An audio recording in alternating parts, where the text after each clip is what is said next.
Hi friends, welcome to my channel. আমি টেকবাংলা। কেমন আছেন আপনারা সবাই? তো ফোন ইন্ডাস্ট্রি, মোবাইল ইন্ডাস্ট্রির যদি কথা বলি বন্ধুরা, এমন একদিন ছিল যে স্যামসাংয়ের ফোনগুলো খুবই হাই প্রাইসিং ছিল। এমন অনেক কোম্পানি ছিল যারা কম প্রাইসিংয়ে ফোন দিতই না, কিন্তু এখন রিয়েলমি, শাওমি এই ফোনগুলো আমরা খুবই কম প্রাইসে পেয়ে যাই। কিন্তু এই ট্রেন্ডটা ফ্রেন্ডস শুরু কোন কোম্পানি করেছে? যদি শুরু করার কথা বলি তো আমি বলবো যে এই ট্রেন্ডটা শুরু করেছে হলো কুলপ্যাড। মনে আছে একসময় কুলপ্যাড কুল 3 দিত। প্রথম ফোন আমি যেটা কিনেছিলাম অ্যারাউন্ড 7,000 টাকায় কিনেছিলাম, প্রথম ফোন যেটা ছিল ফিঙ্গারপ্রিন্ট স্ক্যানারের সাথে ওই প্রাইস রেঞ্জে। তো এই ট্রেন্ডটা শুরু করে কুলপ্যাড। আর এই সময় কুলপ্যাড এখন তাদের প্রথম ফোন 2020-তে কিন্তু কুলপ্যাড কোনো ফোন লঞ্চ করেনি। ইন্ডিয়া আর বাংলাদেশের কথা বললে কুলপ্যাড কুল 5 হলো কুলপ্যাডের লাস্ট ফোন ছিল কুল সিরিজের। 2019-এ যেটা লঞ্চ হয়েছিল, 2020-তে প্রথম ফোন যেটি কুলপ্যাড লঞ্চ করছে তাদের কুল সিরিজের কুলপ্যাড কুল 10। এটি এখনও কোনো অফিসিয়াল অ্যানাউন্সমেন্ট হয়নি, কিন্তু একটি চাইনিজ রিটেলার সাইট আছে JD.com, সেখানে এই ফোনটি শুরু হয়ে গেছে রিটেল হওয়া। আর মনে হয় জুন 12 তারিখ থেকে এই ফোনটি তারা ডেলিভারি করা শুরু করে দিচ্ছে।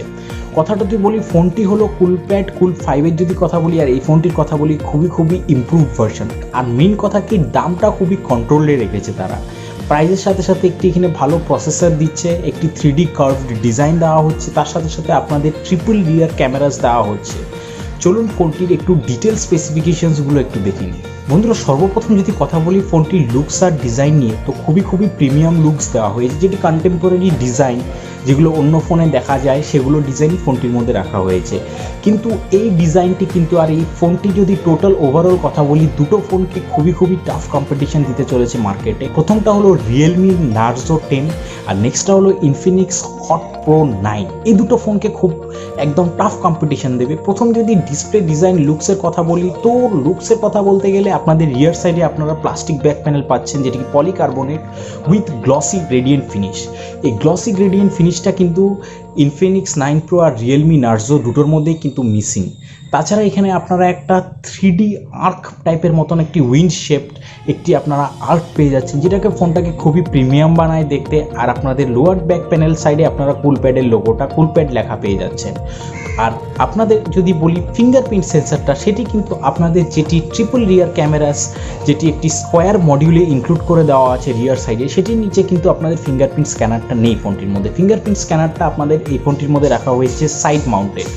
কথা যদি বলি ফ্রন্ট ভিউটার ফ্রেন্ডস, তো এখানে আপনারা খুবই একটি সুন্দর ফ্রন্ট ভিউ পেয়ে যাচ্ছেন, কারণ ফোনটির যেগুলো বেজেসগুলো আছে সাইডের এজগুলো, সেগুলো খুবই চিকন রাখা হয়েছে, খুবই পাতলা রাখা হয়েছে, তার জন্য ফোনটি দেখতে খুবই অ্যাট্রাকটিভ। আর ডিসপ্লের কথা বললে আপনাদের একটি ওয়াটার ড্রপ নচ ডিসপ্লে দেওয়া হচ্ছে, যেটি সাইজ রাখা হয়েছে 6.57 ইঞ্চ, আর এটি হলো একটি IPS ডিসপ্লে।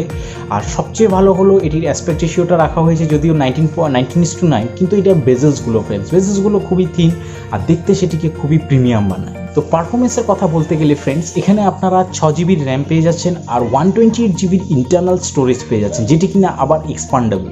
তো আমার মনে হয় এখান থেকে রিয়েলমি কুলপ্যাড কুল 5-এর থেকে কুল 10-এর মধ্যে এই জিনিসটা খুবই ভালো করেছে যে র্যাম আর রোম দুটোর মধ্যেই খুব ভালো ইম্প্রুভমেন্ট শো করেছে। বন্ধুরা যদি কথা বলি চিপসেটটার, তো এখানে আপনাদের হেলিও P30 ইউজ করা হয়েছে, আর সেম জায়গায় রিয়েলমি নার্জোতে ইউজ করা হয়েছে হেলিও G80। এখন এই দুটো প্রসেসরের মধ্যে, চিপসেটের মধ্যে যদি কম্পারিজন করে বলি, কিছু দিক দিয়ে 2-3টে পয়েন্টস দিক দিয়ে এই P30 প্রসেসরটা ভালো, আর কিছু পয়েন্টস 5-6টা পয়েন্টস দিয়ে আমাদের G80 চিপসেটটা ভালো। যদি কম্পেয়ার করার কথা হয় তো G80 আর P30, G80-র মধ্যে আপনারা একটু বেশি ভালো র্যাম স্পিড পেয়ে যাচ্ছেন, আপনাদের ইন্টিগ্রেটেড LTE পেয়ে যাচ্ছেন, যেটার জন্য আপনাদের ফোনের কানেকশানগুলো ভালো হয়, 3G 4G কানেকশানসগুলো, call connections, net connections. Next আপনারা পেয়ে যাচ্ছেন একটি সেমিকন্ডাক্টর। আর G80 যেটি রিয়েলমি প্রসেসর, এখানে সেমিকন্ডাক্টরটা একটু ছোট আমাদের P30-র চেয়ে, যেটি কিনা 12 ন্যানোমিটারের, আর তার জন্য সেমিকন্ডাক্টরটা একটু বেটার প্লেসড এখানে। নেক্সট যদি কথা বলি, এখানে আপনাদের G80টার মধ্যে আপনারা একটি ফিচার পাচ্ছেন, যেটি হলো আউট অফ অর্ডার এক্সিকিউশন। যেটির মধ্যে হলো আউট অফ অর্ডার এক্সিকিউশন কি, আপনাদের যেগুলো অন্য অর্ডার আছে যেগুলো ডিলে হতে থাকে, সেটাকে আর ডিলে হতে দেয় না অন্য অর্ডারের এক্সিকিউশন। মানে অর্ডার ছাড়াও যদি একটা অর্ডারের উপর যদি এক্সিকিউশন প্লেস করা থাকে যে 1-এর পরে 2 আসবে, 2-এর পরে 3 আসবে, সেটি ছাড়াও অন্য অর্ডার প্রায়োরিটি বেসড এক্সিকিউট হয়ে যায়। নেক্সট আসছে এখানে একটু মেমোরি সাইজটা একটু লার্জার, এই প্রসেসরটার 8GB পর্যন্ত সাপোর্ট করে। তাছাড়া হলো এখানে G80-র মধ্যে ECC ইসিসি ফিচারগুলোর একটা আছে যেটি হলো ইরর কারেক্টিং কোড। আর এগুলো এই ইরর কারেক্টিং কোডটা কিছু কম্পিউটিং ডেটাকে কারেক্ট করার জন্য ইউজ করা হয়। এখন যদি কথা বলি P30টার, তো যে প্রসেসরটা আমাদের এই কুলপ্যাড কুল 10-এ ইউজ করা হয়েছে, এই প্রসেসরটা কিন্তু আমাদের যেটি G80 এটা হচ্ছে কিন্তু একটু ফাস্টার বলতে গেলে আপনাদের 6.76% ফাস্টার সিপিইউ কিন্তু আমাদের P30টা। কারণ এখানে আপনাদের 4টে কোর ইউজ করা হয়েছে 2.3 GHz-এর, আর আরও 4টে কোর ইউজ করা হয়েছে 1.6 GHz-এর। আপনাদের যেটি G80 প্রসেসর সেটির মধ্যে যেটি আপনাদের কনফিগারেশনটা সেটি হলো 2x2 যেটির মধ্যে 2টো কোর 2 GHz-এর আর 6খানা কোর 1.8 GHz-এর।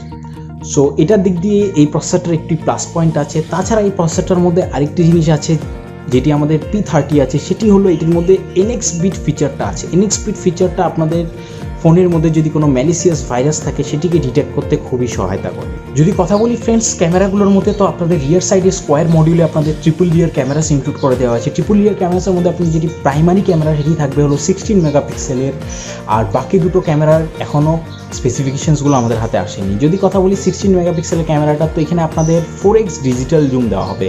মনে রাখবেন ফ্রেন্ডস, 4x ডিজিটাল জুম, কিন্তু অপটিক্যাল জুম কিন্তু পাচ্ছেন না। Digital zoom R optical zoom খুবই সিম্পল। অপটিক্যাল জুম মানে আপনাদের ক্যামেরাটার মধ্যে রিয়েল ফ্যাসিলিটি থাকে ডিএসএলআরের মতন জুম করা, আর ডিজিটাল জুম হলো আপনাদের যেটি ফটো আছে সেটিকে জাস্ট ক্রপ করে দেওয়া হয়, ঠিক আছে? তো বেসিক্যালি এটাই, তো এই জিনিসটা আছে। আর নেক্সট যদি কথা বলি আপনাদের ফ্রন্ট ক্যামেরাটার কথা, তো 8 মেগাপিক্সেলের আপনারা একটি ফ্রন্ট ক্যামেরা পেয়ে যাচ্ছেন। ক্যামেরার এখনও কোনো আমি ডিটেল স্পেসিফিকেশনস রিভিউ করছি না, বাকি দুটো ক্যামেরা আসুক সেটার উপরে একটি না হয় পরে একটি ভিডিও বানিয়ে দেবো। কথা যদি বলি ফোনটির ব্যাটারিটা নিয়ে ফ্রেন্ডস, তো ব্যাটারির মধ্যে আপনারা 4900 mAh একটি হিউজ ব্যাটারি, ম্যাসিভ ব্যাটারি পেয়ে যাচ্ছেন। এখানে আপনারা কোনো ফাস্ট চার্জার কিন্তু আপনারা পাচ্ছেন না, কিন্তু ব্যাটারিটার ক্যাপাসিটিটা আমার মনে হয় যে খুবই একটি ভালো ক্যাপাসিটি দেওয়া হয়েছে। ওভারঅল যদি কথা বলি ফোনটির মধ্যে, তো আপনাদের ডে টু ডে ইউজেসের জন্য কিন্তু ফোনটি একদম পারফেক্ট ফোন। তাছাড়া যদি কথা বলি ফোনটির, যদি আপনারা গেমিংয়ের সাইড দিয়ে কথা বলেন, তো হাই পারফরমেন্স গেমিং খেলার জন্য কিন্তু ফোনটি বানানো হয়নি, কারণ ফোনটির প্রাইসও খুব কন্ট্রোল রাখা হয়েছে। কিন্তু প্রাইস বলার আগে চট করে একটু অ্যান্সিলারি ফিচার্সগুলো মনে নিই। এক্সপেক্টেড যে এটি Android 10 version out of the বক্সে আসছে, রিয়েলমি UI 9 ভার্সনে আসছে, আপনাদের যেটি স্ক্রিন আসছে এটির মধ্যে। তাছাড়া এখানে আপনারা USB Type-C পোর্ট পেয়ে যাচ্ছেন, 3.5 মিলিমিটার জ্যাকও পেয়ে যাচ্ছেন। চলুন এবার চট করে প্রাইসটা দেখে নিব। তো ফ্রেন্ডস যদি কথা বলি প্রাইসটার, তো চায়নাতে এটি লঞ্চ হয়েছে 899 চাইনিজ ইউয়ানে। যদি আমি ইন্ডিয়ার কথা বলি, তো এখানে আপনাদের 9000-এর কাছাকাছি ইন্ডিয়ান রুপায়াতে লঞ্চ হওয়ার এক্সপেক্টেড প্রাইস আছে। বাংলাদেশের কথা বললে 10-11 হাজারের মধ্যে বাংলাদেশের লঞ্চ হবে।